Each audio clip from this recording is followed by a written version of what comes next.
कि आपको भी स्टॉक मार्केट से फटाफट पैसे बनाने, स्टॉक मार्केट से ना सभी को पैसे बनाने, पर सीखना किसी को नहीं, क्योंकि फ्री की टिप्स जो मिल जाती है। पर पॉइंट ये है कि जब टिप्स से फायदा होता है तब तो वाह वाह, और जब लॉस होता है तो शेयर बाजार एक सट्टा बाजार है। वाह क्या ही बात है, जिस जगह से पैसे बनाने उसी की बेइज्जती कर दो। पर अगर सीरियस हो और सीरियसली स्टॉक मार्केट में काम करना है तो लर्निंग प्रोसेस पर भी फोकस करना पड़ेगा। और जैसे कि मैंने प्रीवियस वीडियो में बताया था कि इस चैनल पर हम लर्निंग जर्नी एक स्टार्ट करेंगे, जहां पर हम पहले स्टेप में 50 दिनों के लिए निफ्टी 50 के 50 स्टॉक्स को टेक्निकली स्टडी करेंगे। तो चलो डे 2 पर ना हम नेक्स्ट स्टॉक पे फोकस करेंगे, जो कि है अदानी पोर्ट्स एंड एसईजेड।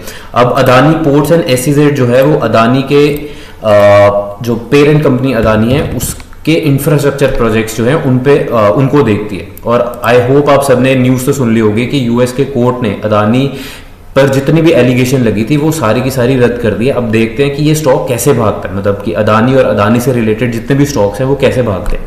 तो सबसे पहले हमने ना ट्रेडिंग व्यू पे Adani ports and special economic zone limited जो एसईजेड है वो स्टॉक खोल लिया है। और हम सबसे पहले देखेंगे कि वीकली चार्ट पे, मतलब एक लॉन्गर टाइम फ्रेम में ये स्टॉक कैसे परफॉर्म किया। तो अगर हम वीकली चार्ट पे आए, यहाँ से मैंने टाइम फ्रेम सेलेक्ट कर लिया, ठीक है। तो सबसे पहले हम चार्ट को थोड़ा सा छोटा करते हैं। तो यहाँ पर हमें ये पता लगता है कि ऑलमोस्ट हमारे पास 27 अप्रैल के आसपास जो ये एक कंसोलिडेटेड फेज था, कंसोलिडेटेड फेज अगर मैं यहाँ पर मार्क करूँ तो हमें ये पता लगता है कि 1595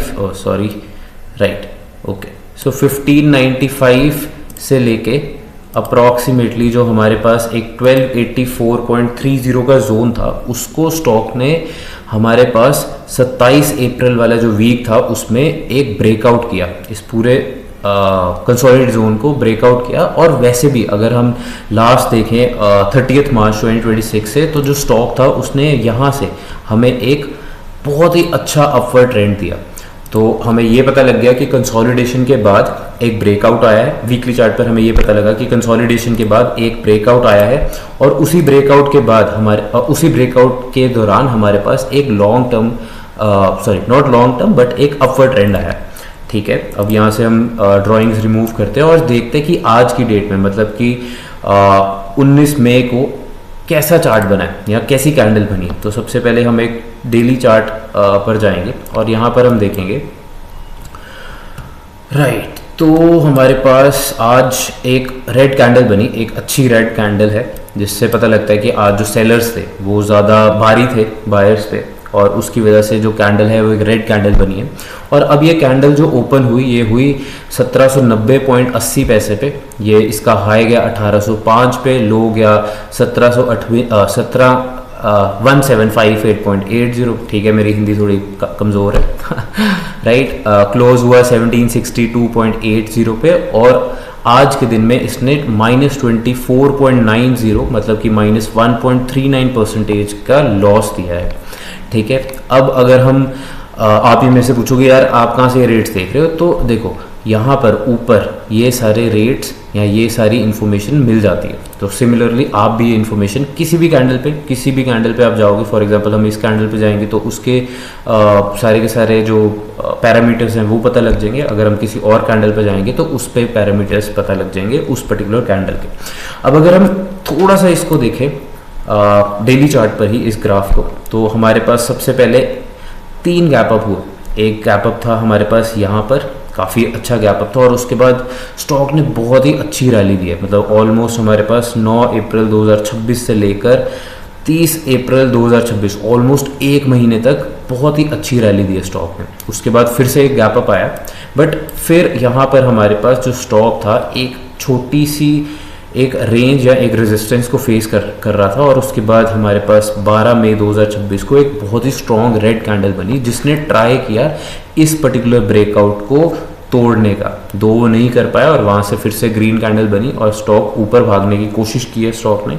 पर फिर से इस पर्टिकुलर जोन में स्टॉक ने हमारे पास एक रेजिस्टेंस फेस किया और ये वहीं पे कंसोलिडेट कर रहा है, राइट। तो अब हम डेली चार्ट वाले को ही थोड़ा सा छोटा करते हैं, देखते हैं कि पीछे कोई रेजिस्टेंस है। वैसे तो कोई भी रेजिस्टेंस नहीं है इसकी, ठीक है। तो हो सकता है कि यहाँ पर प्रॉफिट बुकिंग आ गई हो, या फिर जो पूरी की पूरी हमारे पास 1 या 2 मंथ की रैली आई है उसमें एक पॉज आ रहा है, मतलब कि जो सेलर्स हैं या जो भी जिसने भी इन्वेस्ट किया या ट्रेड किया, अब वो प्रॉफिट बुकिंग की तरफ आ रहे हैं, मोस्ट प्रॉब्ली ये चांसेस है, राइट। अब हम देखते हैं कि ठीक है, डेली चार्ट पर हमने ओपन क्लोज हाई लो तो देख लिया, पर देखते हैं ये पूरे के पूरे दिन में जो स्टॉक था ये मूव कैसे किया।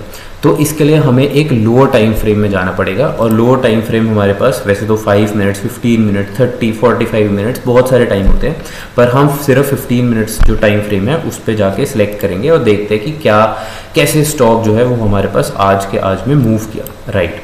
तो सबसे पहले हम स्टॉक के चार्ट को थोड़ा सा एडजस्ट कर लेते हैं, राइट। तो ये हमारे पास इस पर्टिकुलर कैंडल से 19 मई का स्टार्ट हुआ है। अगर हम कल की कैंडल से देखें तो एक गैप अप ओपनिंग हुई। अब आप बोलोगे यार डेली चार्ट पे तो गैप अप नहीं दिख रहा था, नहीं है, डेली चार्ट पे भी देख लेते कि कैसा दिख रहा था।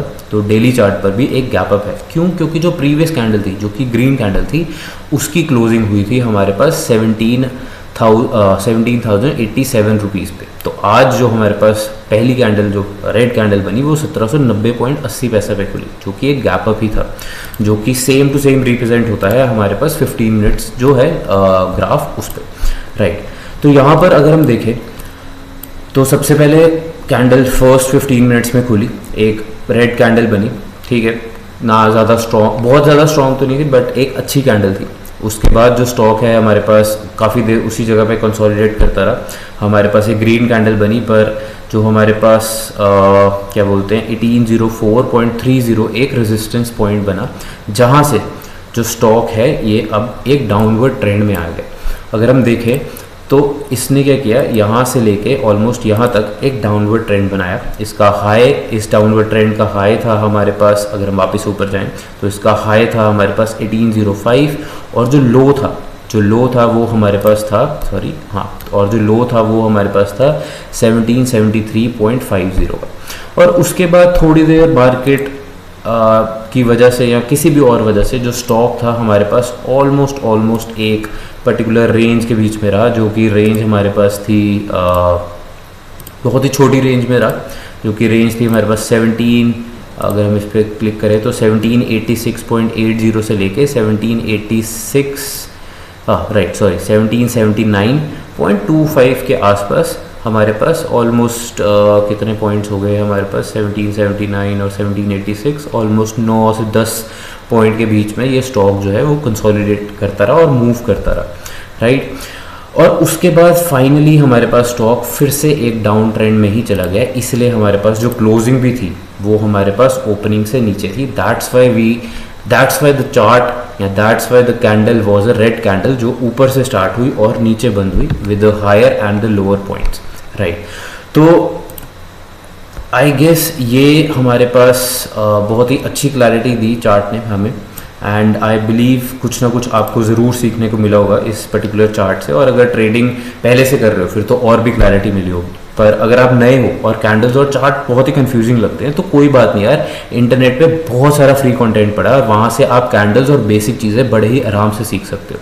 और अगर आप स्टॉक मार्केट को स्ट्रक्चर्ड वे में सीखना चाहते हो या फिर रेगुलर मार्केट अपडेट्स देखना चाहते हो तो मैंने नीचे डिस्क्रिप्शन में अपने टेलीग्राम और इंस्टाग्राम का पेज का लिंक दे दिया, वहाँ पर आप रेगुलर बेसिस पे स्टॉक मार्केट से रिलेटेड अपडेट्स और एजुकेशन कंटेंट मैं शेयर करता रहता हूँ, तो आप वहाँ पे देख सकते हो। अब बात करते हैं आज के मार्केट फंडा की। तो मार्केट फंडा ना बहुत ही सिंपल है यार, रोज ट्रेड नहीं करते, ना ही रोज ट्रेड मिलते हैं, और ये लॉजिक दोनों इन्वेस्टर और ट्रेडर पर भी एप्लीकेबल होता है। इन्वेस्टर्स को अगर थोड़ी देर के लिए भूल भी जाएं तो ट्रेडर ना एक शिकारी की तरह होता है जो कि राइट टाइम पे स्टॉक का शिकार करता है। ताकि आज के लिए बस इतना ही, कल फिर से एक नए स्टॉक पर चर्चा करेंगे, उस पर टेक्निकल एनालिसिस करेंगे, तब तक के लिए गुड बाय।